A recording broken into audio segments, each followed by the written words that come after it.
شرمارك عبد الناصر محمد وهويو ku taageersan horta koodhe horumarkaada laga gubanayo qamro cabaaq khaansiiro cuna waa laga gubanayo maseera dadka hay wal karkarooya horu garaan ku dhahay soco maragna joogta Minneapolis ana ku taala dadka waxay u sheegtay maragna joogta Sharma Boy maxay tahay ujeedada xilligan uu dib ugu soo laabtay magaalada Garowe safarkiisa ma macquul ba inuu yahay mid uu ku macsalaameeyo guud ahaanba Soomaaliya oo uu dhoofi doono Ingiriiska ama Mareykanka muuqaalkan ayaad kaga bogan doontaa haddii ay tahay markii ugu horeysay oo aad soo booqatay channelkeena jiilka cusub tube waxaan ku leenahay gacmo furan ku soo dhawow like dheh muuqaalka si meel fog uu gaaro subscribe dheh channelkeena isla markaana gambaleelka furo si aad mar walba xogo xaqiiqda ku saleysan aad inooga hesho fanaanka caanka ah ee Sharmaarka Cabdinaasir Sharma Boy oo taageerayaal aad u fara badan ku leh guud ahaanba dhulka Soomaalida ay degto isla markaana soo jiitay dad kale oo aan Soomaali ahayn oo Afrika, Aasiya iyo qaaradaha kale ee dunidaba ku kala nool ayaa waxaa si lama filaan ah loo ogaaday inuu dib ugu soo laabtay magaalada Garowe ee caasimadda dowlad goboleedka Puntland oo uu ka tagay dhowr bilood ka hor Sharmaarka Cabdinaasir soo laabashadiisa dadka taageerayaashiisa siyaabo kala duwan ayay baraha bulshada ugu hadalhayaan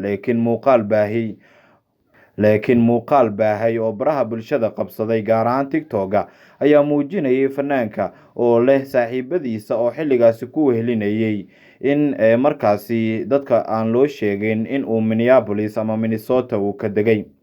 laakiin goobta uu xilligaasi ku sugnaa waa magaalada Addis Ababa ee caasimadda dalka Ethiopia oo Sharma uu markaasi ka soo degay isla markaana Garowe diyaarad kale uu u soo raacay Sharmaarka Cabdinaasir Sharma Boy oo ah fanaan si weyn saameyn ugu leh fanka Soomaaliyeed ee casriga ah gaar ahaan midka raabka ayaa dad badan waxa ay sidoo kale hadal hayaan in xilligan ay suuragal tahay in show uu ku qabto magaalada Garowe ee caasimadda gobolka Nugaal ahna caasimadda maamulka Hirshabelle Sharmaarka Cabdinaasir dadka xogogaalka u ah ee aadka uga agdhow fankiisa isla markaana ku sugan Garowe ilaa iminka lagama soo xigan in fanaanka mar kale uu ruuxi doono magaalada Garowe maadaama showgii ugu dambeeyay halkaas uu ku qabtay inta uusan ka ambabixin guud ahaanba Soomaaliya oo uusan wadamada Afrika midkood saldhigan Sharma hadda waa ganacsade si weyn ganacsi uga sameeya xagga gawaarida waxaana uu dalka dib ugu soo laabtay xilli dhawaan uu wiil ugu dhashay magaalada Nairobi caasimadda dalka Kenya waxaana haddii uu qabanayo show ay noqonaysaa mid mar kale ruuxi kara guud ahaanba deegaanada Puntland isla markaana dhalinyaro fara badan oo u ah taageero ay ka imaan karaan koonfurta iyo bartamaha Soomaaliya iyo dhinaca gobolada waqooyi ee Somaliland Sharmaarke ayaa waxa baraha bulshada uu ku baahiyay muuqaalo isagoo iska dhex kifaaxaya ama dhex mushaaxaya magaalada quruxda badan ee Garowe waxaana uu tagayay meelaha lagu iibiyo macmacaanka meelaha dhalinyarada ay isugu yimaadaan oo meel kasta dhalinyaro aad u qalbi wanaagsan uu kula kulmayay saaxiibkii Maslax Mideeya ayaa magaalada ka maqan oo ay inta badan fanka meel wanaagsan isla geeyeen marka loo eego safarkii ay ku tageen magaalada Djibouti ee caasimadda dalka Djibouti iyo safarkii ay uga soo ambabaxeen magaalada Muqdisho oo ay Garowe ugu soo wareegsadeen fanaankan maadaama saameyn gaar ah uu leeyahay dad badan ayaa cadaawad gaar ah u qaba sida loo wada og yahay waxaana uu galay dagaalo dhowr ah oo markaasi qaarkood saameyn xoogan ay ka soo gaartay sida shilkii uu ku galay qaybo ka mid ah maamulka Puntland isaga oo xilligaasi gaari waday shilkaas oo ay gabar ku geeriyootay YouTube-kiisii oo Daahir Cali Sow uu la wareegay inkastoo markii dambe dib loogu soo celiyay welina waxay ishayaan Daahir Cali Sow iyo rag kale oo fanaaniin ah oo Sharma Boy xilligan aysan isku wanaagsaneen wiilkan ku dhashay magaalada Muqdisho kuna soo barbaaray iminka fankiisa waxa uu ka soo bilaabay magaalada caasimadda ah ee Muqdisho reer Muqdisho mar walba ixtiraam ayay u hayaan boqolkiiba 90 heesiisana uu ku amaanaa gabdhaha iyo wiilasha reer Muqdisho waalidiinta Muqdishona meesha kama marna Sharma ayaa xoga soo baxaya waxa ay muujinayaan inay suuragal tahay inuu u dhoofo dalka Mareykanka isla markaana dadka qaar ayaa u haysta in macsalaama uu ugu yimid eheladiisa iyo qaraabadiisa ku sugan magaalada Garowe isla markaana fanaanka uu u dhoofi doono dalka Mareykanka. dhowaan waxa uu ku guuleystay bilad horey aysan ugu guuleysan fanaaniinta jeelka cusub ee haatan soo baxay oo ah fanaaniinta soo baxaya oo markaasi bilad laga siiyey Afrika uu muujiyey ninka ugu horeeya inuu yahay ee talentiga iyo saameynta isugu darsaday. Sharmaarke Cabdinaasir oo taageerayaashiisa aan ka mid ahay ma ahan inaan isku qabiilnahay.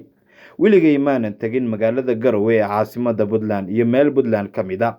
laakiin dhul kasta oo nabad ah, magaalo kasta oo nabad ah, tuulo kasta oo nabad ah waxaan jeclahay oo Soomaali ay leedahay in nabadda ay sii barwaaqoodo oo aysan hoos u dhicin.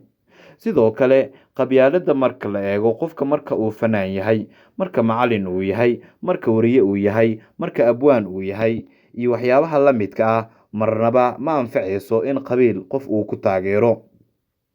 haddii aad fanaan tahay waxaa ceelka ku geynaysa ceesaantaada. haddii cod halaasi aad leedahay dad badan ayaa ku daawan doona, dad badanna waa dhegta ay ku raaricin doonaan marka heesahaagu ay maqlaan.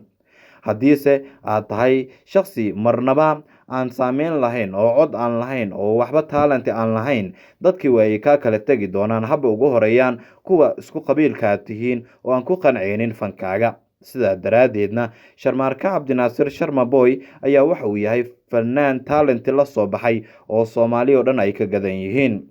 fanaaniin kale oo Soomaaliyeed ayaa jira oo iyaguna talent leh, laakiin xagga raabka xilligan marka laga soo tago Ilka Case Qays waxaa loo cimaamaday inuu yahay boqorka raabka, iyadoo Ilka Case Qays in ka badan 10 sano uu ku guda jiro raabka, mar walbana oo la maqlo heesiisu ay raab yihiin oo heesaha caadiga aan looga baran.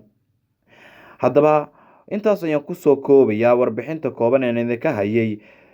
booqashada uu ku joogo magaalada Garowe fanaan Sharma Boy iyo weliba waxa ay daaran tahay. haddii ay tahay markii ugu horeysay oo aad soo booqatay channelkeena Jeelka Cusub Tube, waxaan kaa codsanayaa in aad subscribe dhahdo, gambaleelka furato, like dheh muuqaalka si meel fog uu u gaaro, isla markaana gruubyada WhatsApp iyo Facebook inaad ku sii share garayso ayaan kaa codsanayaa. qaybta commentigana fikirkaaga saliimka inoogu reeb. muuqaalkan kan xiga intaan dib ugu kulmi doono aniga iyo adigoo nabad iyo caafimaad qabna, waxaan idinka tegayaa sidaa iyo nabadgelyo nooli kulantay ammaano Allah.